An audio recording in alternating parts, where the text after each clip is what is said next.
America और Iran के आज सुबह एक दूसरे पर फिर हमले। ईरानी पासरान इनकलाब का अमेरिकी अहदाफ पर मिसाइल और ड्रोन हमलों का दावा। तर्जुमान का कहना है अमेरिकी 5th फ्लीट हेडक्वार्टर, एयरबेस और हेलीकॉप्टरों को निशाना बनाया गया। अमेरिकी फोर्सेज ने जजीरा कश्मीर में ईरानी फौजी तंसीब को निशाना बनाया। अमेरिकी सेंट्रल कमांड का ईरानी मिसाइल और ड्रोन हमले नाकाम बनाने का दावा। कहा ईरान ने बैलिस्टिक मिसाइल हमसाया ममालिक की तरफ दागे जो अहदाफ पर नहीं लग सके। ईरान जाने वाले बोट्सवाना के परचम बरदार ऑयल टैंकर को नकारा बना दिया गया।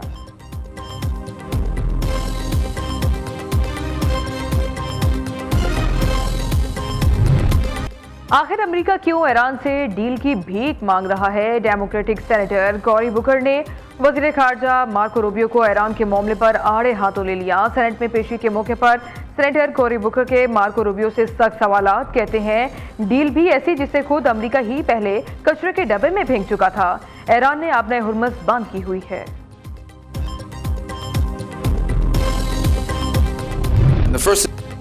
ईरान एटमी प्रोग्राम पर मुज़ाकरात इंतहाई टेक्निकल मामला है। ये 5 दिन में तय नहीं हो सकता। माहिरीन की मीटिंग्स 3 महीनों तक भी चल सकती हैं। अमेरिकी वजीर खारजा मार्को रूबियो ईरान जंग के बाद पहली बार अमेरिकी कांग्रेस के सामने पेश। कांग्रेस सरकार ने ट्रंप इंतजामिया की सिफारती हिकमत अमली और जंगी खराजात पर सवाल उठा दिए। मार्को रूबियो का ट्रंप इंतजामिया की खारजा पॉलिसी और बजट का दिफा। कहा ईरान अपने एटमी प्रोग्राम पर बात करने पर आमादा हो गया है। ईरान ने अपना हुर्मस खोलने से इनकार किया तो नाकाबंदी कर दी।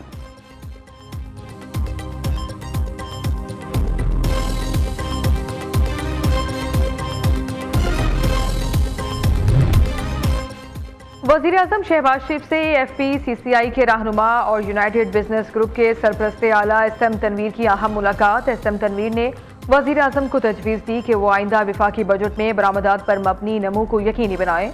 मुलाकात में FPCCI के सदर आतिफ इकराम शेख के अलावा मुख्तलिफ चैम्बर्स के नुमाइंदे भी मौजूद थे।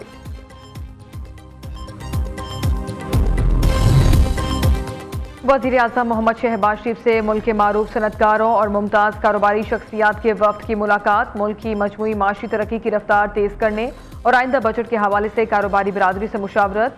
वज़ीर आज़म ने कहा आप लोग पाकिस्तान के सफ़ीर और दुनिया में हमारी पहचान है। मुश्किल माशी हालात में हुकूमत का साथ देने पर कारोबारी बिरादरी के शुक्रगुजार हैं।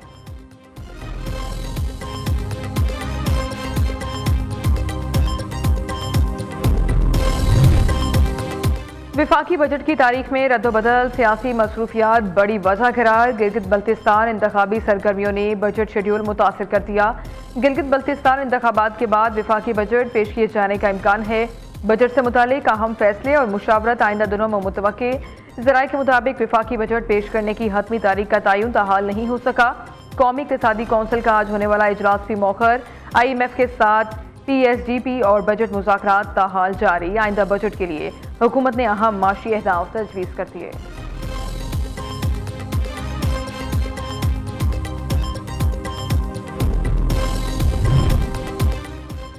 बजट में पावर डिवीजन के 48 मनसूबों के लिए 91 अरब रुपए मुख्तस करने की तजवीज़। जारी मनसूबों के लिए 86 अरब रुपए जबकि नए मनसूबों के लिए 4 अरब रुपए से ज़ायद फंड्स रखने की तजवीज़ दी गई है।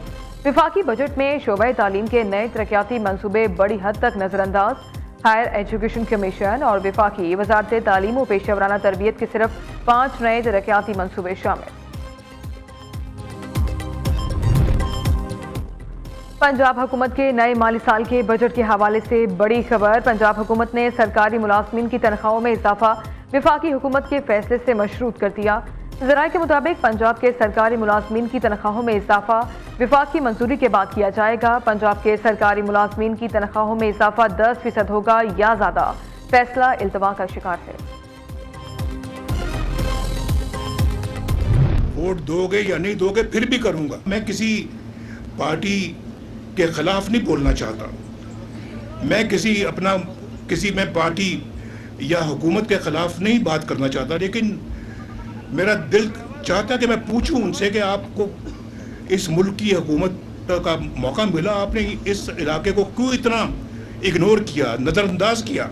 हर दूसरे तीसरे महीने आता जाता रहूँगा ताकि जो मंसूबे हम शुरू करें, मैं चाहूँगा कि मैं उनकी तकमील होते हुए देखूँ। गिलगित बल्तिस्तान में तरक्याती काम क्यों नहीं होते? बिजली की लोड शेडिंग खत्म क्यों नहीं होती? दिल रोता है, आप लोगों की सहूलतों के लिए दिया गया पैसा कहाँ गया? मुस्लिम लीग नून के कायद नवाज शरीफ ने सवाल उठा दिए, साथ ही शिकवा किया, मुझे मुल्क से क्यों निकाला, जेलों में क्यों डाला। गिलगित बल्तिस्तान के नए मंसूबों की खुद निगरानी करने का इंदिया भी दे दिया। नवाज शरीफ ने गिलगित में अवामी इज्तिमा से खिताब में कहा, वोट मिले ना मिले गिलगित बल्तिस्तान की खिदमत करते रहेंगे, किसी पर तनकीद करके नहीं, अपनी कारकर्दगी की बुनियाद पर वोट मांगते हैं।